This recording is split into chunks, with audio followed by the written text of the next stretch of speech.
지금부터 5월 24일 고등부 예배를 사도신경으로 신앙 고백함으로 하나님께 올려드리겠습니다. 전능하사 천지를 만드신 하나님 아버지를 내가 믿사오며 그 외아들 우리 주 예수 그리스도를 믿사오니 이는 성령으로 잉태하사 동정녀 마리아에게 나시고 본디오 빌라도에게 고난을 받으사 십자가에 못 박혀 죽으시고 장사한 지 사흘 만에 죽은 자 가운데서 다시 살아나시며 하늘에 오르사 전능하신 하나님 우편한 자 계시다가 저리로서 산자와 죽은 자를 심판하러 오시리라. 성령을 믿사오며 거룩한 공예와 성도가 서로 교통하는 것과 죄를 사하여 주시는 것과 몸이 다시 사는 것과 영원히 사는 것을 믿사옵나이다. 아멘.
이 세상을 창조하시고 주관하시는 전지전능하신 하나님 아버지, 은혜와 사랑에 감사를 드립니다. 부족하고 죄인된 우리들을 하나님의 자녀로 삼아주시고 코로나의 위험 가운데서도 교회에 못 나오지만 인터넷 온라인을 통하여 예배할 수 있는 은혜를 주신 하나님 아버지 감사합니다. 이 시간 함께 예배드리는 고등부의 모든 지체들에게 은혜의 담비를 내려주셔서 믿음의 반석 위에 굳게 설 수 있게 하여 주시고 주님께 감사와 찬송과 영광을 올려드리는 시간이 되도록 인도하여 주시옵소서. 하나님 아버지, 코로나로 인하여 3월 첫 주부터 지금까지 3개월간의 온라인 예배를 드리고 있지만 지금까지 우리 고등부를 지켜주시고 인도해 주셔서 감사합니다. 준비 없이 주어진 학사 일정의 공백으로 학업의 어려움 가운데 있는 우리 학생들을 긍휼히 여겨 주시옵소서. 주님의 말씀에 순종하고 주님의 일에 최선을 다할 수 있는 학생들이 되게 하여 주시고 늘 주님의 은혜를 체험하고 만나는 삶이 되도록 축복하여 주시옵소서. 주님의 성품을 닮아가는 훌륭한 인격으로 성장하도록 인도하여 주시옵소서. 특별히 주님께서 세워주신 부장님과 목사님을 비롯한 모든 선생님들을 기억하셔서 고등부를 위해 충성을 다하며 합력하여 선을 이루어가는 역사가 있게 하여 주시옵소서. 이를 위해 말씀과 기도로 성령과 믿음이 충만하게 하시옵소서. 이 시간 하나님의 말씀을 전하실 유길선 목사님을 붙들어 주시옵소서. 은혜와 능력의 말씀이 선포되게 하시고 그 말씀에 힘입어 한 주간 더 승리하는 저희가 되게 하시옵소서. 말씀으로 무장하여 험한 세상을 이기고 극복하는 넉넉한 믿음을 갖게 하시옵소서. 말씀을 듣는 중에 상처받은 영혼이 위로받게 하시며 연약한 심령이 새 힘을 얻게 하시며 무기력한 자가 도전받아 참된 평안과 소망이 가득 차는 말씀의 역사가 일어나게 하시옵소서. 우리 고등부가 말씀과 믿음 안에서 강건케 하시고 늘 하나님의 은혜가 충만하며 주님의 사랑으로 하나가 되게 하시옵소서. 코로나 바이러스가 추가 감염이 없도록 성령의 불로 속히 소멸시켜 주시기를 간절히 소원하며 이 모든 말씀을 우리 주 예수 그리스도의 이름으로 감사하며 기도드리옵나이다. 아멘. 오늘 본문 말씀은 사도행전 4장 1절로 12절 말씀입니다. 4장 1절로 12절 함께 읽겠습니다. 사도들이 백성에게 말할 때에 제사장들과 성전 맡은 자와 사두개인들이 이르러 예수 안에 죽은 자의 부활이 있다고 백성을 가르치고 전함을 시도하여 그들을 잡음에 날이 이미 저물었으므로 이튿날까지 가두었으나 말씀을 들은 사람 중에 믿는 자가 많으니 남자의 수가 약 5천이나 되었더라. 이튿날 관리들과 장로들과 서기관들이 예루살렘에 모였는데 대제사장 안나스와 가야바와 요한과 알렉산더와 및 대제사장의 문중이 다 참여하여 사도들을 가운데 세우고 묻되 너희가 무슨 권세와 누구의 이름으로 이 일을 행하였느냐. 이에 베드로가 성령이 충만하여 이르되 백성의 관리들과 장로들아 만일 병자에게 행한 착한 일에 대하여 이 사람이 어떻게 구원을 받았느냐고 오늘 우리에게 질문한다면 너희와 모든 이스라엘 백성은 알라. 너희가 십자가에 못 박고 하나님이 죽은 자 가운데서 살리신 나사렛 예수 그리스도의 이름으로 이 사람이 건강하게 되어 너희 앞에 섰느니라. 이 예수는 너희 건축자들의 버린 돌로서 집 모퉁이의 머릿돌이 되었느니라. 다른 이로서는 구원을 받을 수 없나니 천하 사람 중에 구원을 받을 만한 다른 이름을 우리에게 주신 일이 없음이라 하였더라. 아멘. 일주일 동안 잘 지내셨습니까? 여러분들이 어떻게 지내는지 한번 궁금합니다. 이제 코로나 바이러스로 인해서 또 다시 시작된 어떤 그런 분위기도 있지만 빨리 종식이 되고 우리 다 빨리 만났으면 좋겠습니다. 만나서 같이 얘기하고요, 예배하고요, 또 그렇게 같이 기도하고 말씀 드렸으면 좋겠어요. 오늘 본문의 제목은 믿음의 확신입니다. 믿음의 확신. 믿음의 확신. 어떻게 믿음을 확신할 수 있는가? 천재 물리학자 스티븐 호킹, 우주론과 중력 연구로 뉴턴과 아인슈타인의 계보를 잇는 천재 물리학자로 보입니다. 그의 천재성에도 불구하고 그의 삶이 평탄치가 않았습니다. 루게릭 병이라는 병에 걸려서 온몸의 근육이 쇠퇴하고 쓰지 못하게 가지고 나중엔 말도 못하는, 입도 뻥긋 뻗지 못하는 상황에 이르게 되죠. 근데 이 스티븐 호킹이 놀랍게도요, 의지력이 정말 대단한 사람이에요. 어떤 기계를 장착하고 해가지고 말도 하고요, 또 연구를 끊임없이 이어갔습니다. 이혼도 당했던 사람이었는데, 보통 사람 같으면 사고싶지 않을 것 같은데, 이 사람은 그런 사람이더라고요. 그래서 혹자는 이 스티븐 호킹을 두고 인간 승리다라는 표현을 쓰기도 합니다. 대단한 사람인 건 맞습니다. 그러나 기독교적으로 보면 그보다 또 불쌍한 사람이 없습니다. 그의 천재적 과학성이요. 이 세상의 내세를 믿지 못하게 만들었기 때문이에요. 그런 말을 합니다. 천국, 부활, 지옥, 사람들이 만들어낸 허구다, 허상이다. 왜요? 사람들이 지은 죄책감으로 인하여서 그들이 상정해내고 허상으로 만들어낸 존재라고 이야기를 했어요. 그렇게 그는 그의 생애를 마감했습니다. 과학적 발상에서 비롯된 스티븐 호킹의 무신론적 개념, 또 현실주의 혹은 현세주의는 초대교회에도 있었습니다. 다 함께 사도행전 4장 1절을 읽어보겠습니다. 사도들이 백성에게 말할 때에 제사장들과 성전 맡은 자와 사두개인들이 이르러, 여러분 여기 세 부류의 존재가 나타납니다. 제사장들, 성전 맡은 자, 그리고 사두개인. 다른데요. 사실 똑같습니다. 한 부류예요. 당시 집권당이 한파, 사두개파를 일컫습니다. 사두개파. 사두개파는 천국, 부활, 지옥이 없다고 믿는 무리입니다. 하나님은 계신데 천국이 없다고 믿어요. 참 아이러니 같지 않으세요? 하나님이 살아계신데 지옥은 없다. 하나님이 살아계신데 내생은 없다. 이게 참 희한하죠? 이게 무슨 종교가, 이런 종교가 있나 이해가 안 될 것 같은데요? 그러나 조금만 더 생각해보면 이해가 됩니다. 오늘날 이 세상에 살아가는 사람들을 보십시오. 하나님 없이 살아가는 이 세상 사람들은 세상의 영광과 명예를 위해 사는 인생, 나중에 뭐가 그리 중요합니까? 내세가 뭐가 그리 중요해요? 오늘 내가 살아가는 인생이 중요하지. 지금 내가 당면한 현실이 중요하지. 내가 헤쳐나가야 할 문제가 중요하지. 앞으로의 내가 죽어서 가야 할 내세가 뭐가 중요하단 말입니까? 이렇게 얘기하는 사람들과 똑같아요. 예수님이 말씀하셨습니다. 내가 곧 부활이요 생명이니. 여러분 이 말을 우리 너무 좋아하잖아요. 근데 이 말을 가장 싫어했던 사람이 있어요. 혐오했던 사람들. 사두개파예요. 그래서 예수님을 십자가에 못 박는데 일조했던 여러 부류가 있었습니다. 대표적으로 율법주의자들인 바리새인들. 그런데 예수님을 십자가에 처형한 주된 역할을 했던 사람들이 누군지 아세요? 사두개인들이었어요. 부활을 싫어했거든요. 그래서 오늘 본문에 나오는 이 재판소송, 제자들에게 소송을 건 사건도 사실 사두개인들이 시작한 겁니다. 사도행전 4장 2절 3절에 예수 안에 죽은 자의 부활이 있다고 백성을 가르치고 전함을 싫어하여. 이 복음을 전하는데도 다양한 방법이 있을 거예요.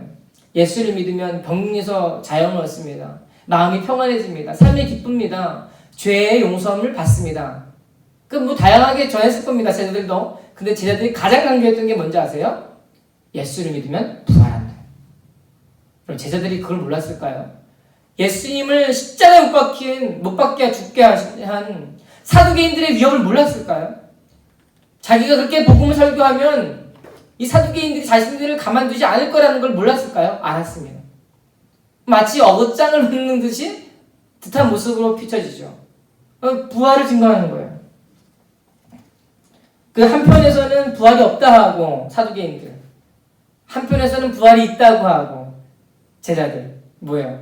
세기의 소송 사건이 발생한 겁니다. 부활이 있느냐 없느냐 누가 이길까요? 진짜 궁금하지 않습니까? 문제는 이 소송이 불합리하다는 거예요. 사도행전 4장 5절에서 6절 이튿날 관리들과 장로들과 서기관들이 예루살렘에 모였는데 대제사장 안나스와 가야바와 요한과 알렉산더와 및 대제사장의 문중이 다 참여하여. 여러분 이게 어떻게 들리세요? 여러분 이게 이상한 게 아니에요. 이 법적인 공방을 생각하면 쉽습니다. 지금 이것은 여기서 지금 문제를 가지고 재판하고 있거든요. 그럼 여기 나와 있는 이 서기관들이 사두개인들이 누굴 대동했습니까? 대제사장 안나스, 가야바, 요한, 알렉산더 권력가들을 지금 증인으로 소환해 놓은 상태입니다. 앞에 대단한 권력가들을 세워놨어요. 이들이 누구예요? 말 한마디로 사람을 죽이기도 하고 살리기도 한 사람이에요. 없는 증거들도 만들어낸 사람입니다. 예수님을 십자가에 못 박게 한 장본인들이에요. 그들을 딱 불러놓고 증인을 불러놓고 제자들에게 묻습니다. 누구의 권세로 누구의 이름으로 이 일을 하니? 사도행전 4장 7절 사도들 가운데 세우고 묻되 너희가 무슨 권세와 누구의 이름으로 이 일을 행하느냐? 이 질문의 내용은 다음의 내용을 함축하고 있는데요. 첫째, 누가 시켜서 이 일을 하느냐? 다시 말하면 우리는 권세 당국인 우리들은 너에게 이런 일을 시킨 적이 없다. 그러므로 너희가 하는 것은 불법이다. 두 번째, 누구의 이름으로? 이 사람들이 몰랐을까요? 예수 그리스도의 이름으로 나올 것을 기대하고 있었겠죠. 왜요? 대제사장 안나스와 가야바, 이들이 예수님 십자가에 못 박혀 죽게 한 장본인이었기 때문입니다. 예수 그리스도의 이름이 나오면 똑같은 종자네. 이거 분명히 그걸로 인해서 문제를 삼을 거거든요. 세계의 재판이에요. 세계의 재판 진짜. 부활이 있다고 하는 제자들과 부활이 없다고 하는 이 사두개인, 이 단 둘의 어떤 소송이 아니고요. 오늘도 마찬가지입니다. 우리 기독교가 부활이 있다고 전하잖아요. 이 세상은 뭐라고 이야기해요? 이 세상은 우리에게 부활이 없다고 이야기해요. 소송이 붙은 거예요. 누가 그 가운데 대답을 할 수 있을까요? 완벽한 증인들을 세워놓고 어떤 말을 해도 걸려 넘어지게 만들어놨습니다. 누가 그 앞에 대답을 할 수 있을까요? 그러면 대답을 할 수 있다면 또 어떻게 대답을 할 수 있을까요? 오늘 베드로가 말하는 거예요. 사도행전 4장 9절 만일 병자에게 행한 착한 일에 대하여 이 사람이 어떻게 구원을 받았느냐고 오늘 우리에게 질문한다면 여러분 동문서답 아닙니까? 사도행전은 이렇게 물어보지 않았어요. 근데 베드로가 얘기하는 거예요. 만일 병자에게 행한 착한 일에 대하여 첫 번째 착한 일에 대하여 두 번째 이 사람이 어떻게 구원을 받았느냐고 질문한다면 두 가지입니다. 일단 베드로는 그들의 질문에 답변하지 않습니다. 그들의 생각을 옮겨요. 만일 병자에게 행한 착한 일에 대하여 이게 무슨 말이에요? 너희들은 질문할지도 모른다는 거예요. 너희들은 물어야 할 것은 그게 아니고 이 행한 일이 착한 일이 어떻게 발생했는지 물어야 된다고 이야기를 해요.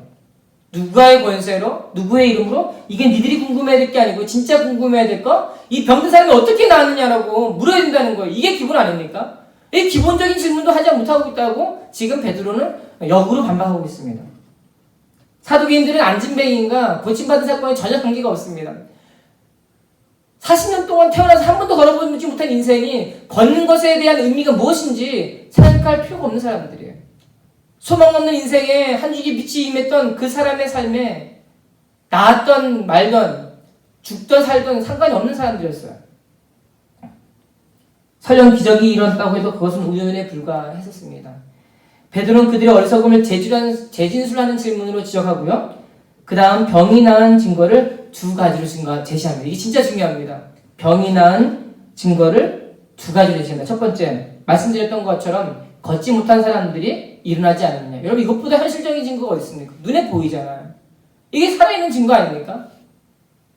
두 번째, 이 사건을 성경 말씀으로 뒷받침하는데요. 사도행전 4장 11절에서 11절 이 예수는 너희 건축자들의 버린 돌로서 지 모퉁이의 머릿돌이 되었느니라. 다른 이로서는 구원을 받을 수 없나니 천하 사람 중에 구원을 받을 만한 다른 이름을 우리에게 주신 일이 없음이라 하였더라. 이런 집 모퉁이의 머릿돌이 되었다.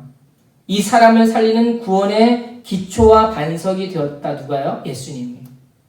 그러므로 이 사람이 살아나게 된 것은 역으로 말하면 예수님이 부활하셨다는 사실의 증거다. 그래요. 사두개인들은 부활이 없다 하고 베드로는 부활이 있다라고 증인과 말씀을 세워 반박을 합니다. 우리 그리스도인들은 이와 같은 질문들을 많이 접합니다. 그렇죠? 그런 질문 많이 받지 않으셨어요? 천국이 있으면 증명해보라고. 하나님 있으면 증명해보라고. 여러분 이게 증명하는 게 어렵습니까? 우리 그런 얘기를 들으면 답변을 못해요. 어떻게 대답해야 될지. 그런데 여러분들 간단합니다. 내부에서 그런 공격이 들어올 때 간단하게 3단 논법으로 해결해 볼 거예요. 첫 번째, 제1명제. 과학은 보이지 않는 것을 증명할 수 없다.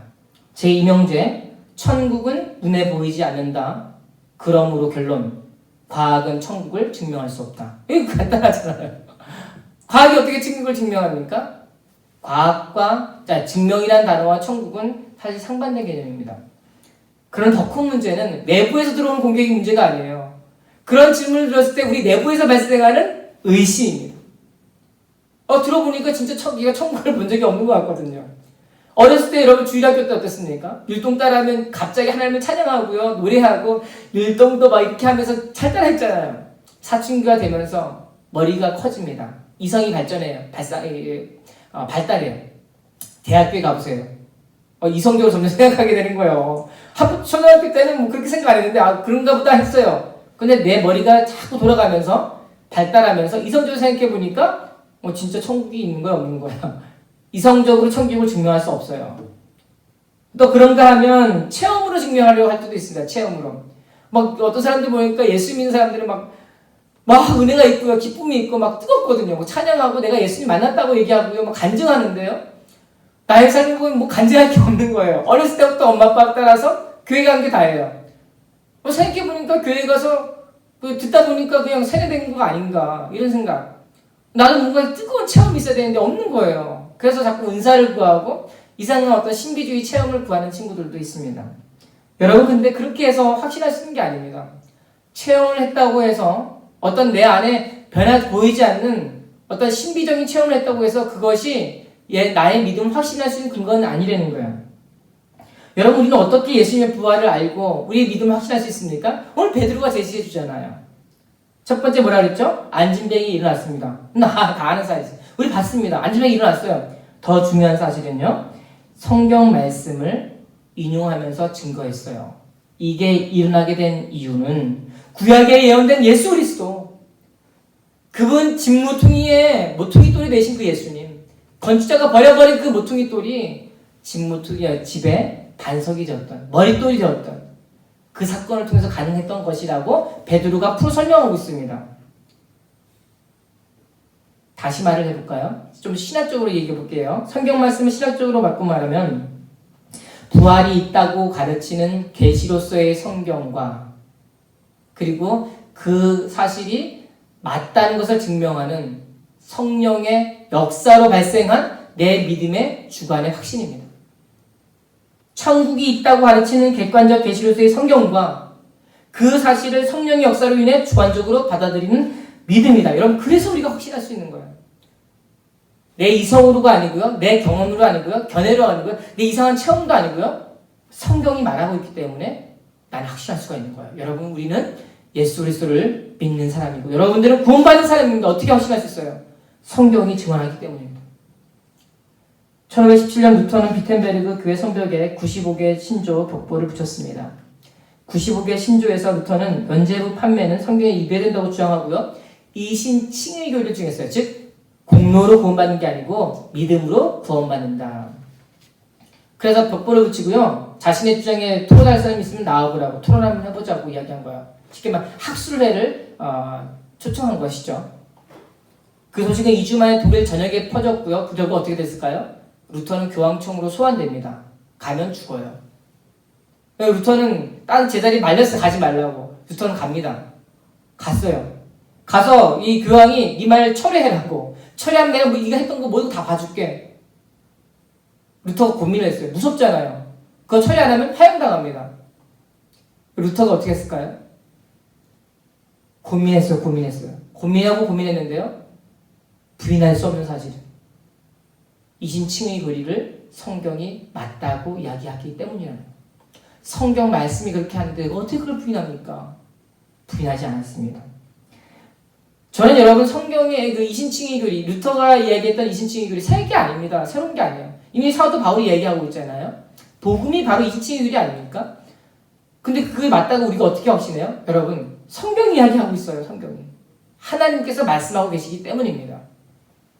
그러므로 우리는 이 세상을 믿음의 확신 속에 살고 있습니다. 이 세상을 살아도요, 부활이 없는 것처럼 살고 있잖아요. 부활이 없다면 이 세상을 마음껏 살다 가야죠.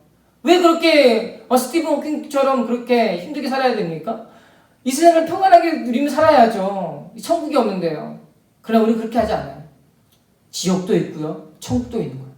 그래서 우리 이 땅을 살아갈 때에요, 믿음의 확신 가운데 살아갑니다. 내가 믿는 게 그냥 믿는 건지 아닌 건지, 교회에 나오는 게 맞는 건지 아닌 건지, 하나님이 살아계신 건지 아닌 건지, 그게 아니고요, 그가 살아계신 것과 그가 살아계신 믿는 자들에게 하나님께서 기뻐하신다고 말씀해 주셨습니다. 우리는 그분이 살아계심을 믿고 그분의 부활을 믿는 믿음 가운데, 확신 가운데 살고 있습니다. 그러므로 이번 한 주간 살아가실 때에요, 우리 믿는 우리 고등부 친구들 믿음의 확신 가운데 살아가시길 바래요. 부활이 있다, 천국이 있다, 하나님 살아계신다, 그 믿는 믿음 가운데 살아가셔서 하나님 기쁘시게 하는 이 모든 고등부채들이 되시기를 주님의 이름으로 부탁드립니다. 기도하겠습니다. 하나님 감사합니다. 오늘 말씀을 통해서 우리가 믿음의 확신 가운데 거할 수 있는 이유는 우리의 이성과 체험이 아니라 오직 성경 말씀이 그렇게 이야기하고 있기 때문이라는 것을 알게 도와주시니 감사를 드립니다. 우리 모든 모체들 가운데 신앙생활 하면서 때로 의심이 될 때가 있습니다. 다른 사람들은 구원받은 것 같고 다른 사람 다 체험하는 것 같은데 난 잘 모르겠다고 하는 친구들이 있을 수 있습니다. 하나님 그 친구들의 마음을 만져주시고 그 친구들이 구원받은 친구임을 구원받았음을 알게 해주시고 예수 그리스도를 이름을 믿는 믿음 가운데 확신 가운데 기쁨과 감사함으로 신앙생활 할 수 있게 하여 주시옵소서. 예수님의 이름으로 기도하옵나이다. 아멘. 특별한 광고는 없습니다. 다음 주에 한 번 더 온라인 예배가 있을 예정이고요. 우리 6월 7일 날, 그 다음 주죠. 그때 우리가 함께 모여서 드리는 모임 예배를 드릴 계획입니다. 이를 위해서 기도해 주십시오. 빨리 이게 코로나가 잡히게 해주시고, 그렇게 해서 정부도 빨리 학교를 개학하고, 우리 교회도 그렇게 공예를 드릴 수 있게 해달라고 기도해 주셔야 됩니다. 기도하면 됩니다. 기도할 때에 이들이 속히 우리에게 임할 줄로 믿습니다. 또 헌금은 온라인 계좌로 보내주시기 바랍니다. 반드시 부서명과 이름을 써주시기 바랍니다. 온라인 예배는 상황에 따라 일정 변경 가능함을 유의해 주십시오. 기도하겠습니다. 이제는 우리 주 예수 그리스도의 은혜와 하나님의 무한하신 사랑과 성령님의 감화 감동 위로하심이 주의 말씀을 듣고 예전에는 내가 믿는 것이 맞는 건지 부활이 있는 게 사실인지 이것이 좀 혼동이 되었다면 이제는 성령 말씀이 그렇게 말씀하심으로 내가 믿습니다. 확신합니다. 내 신앙이 진짜입니다.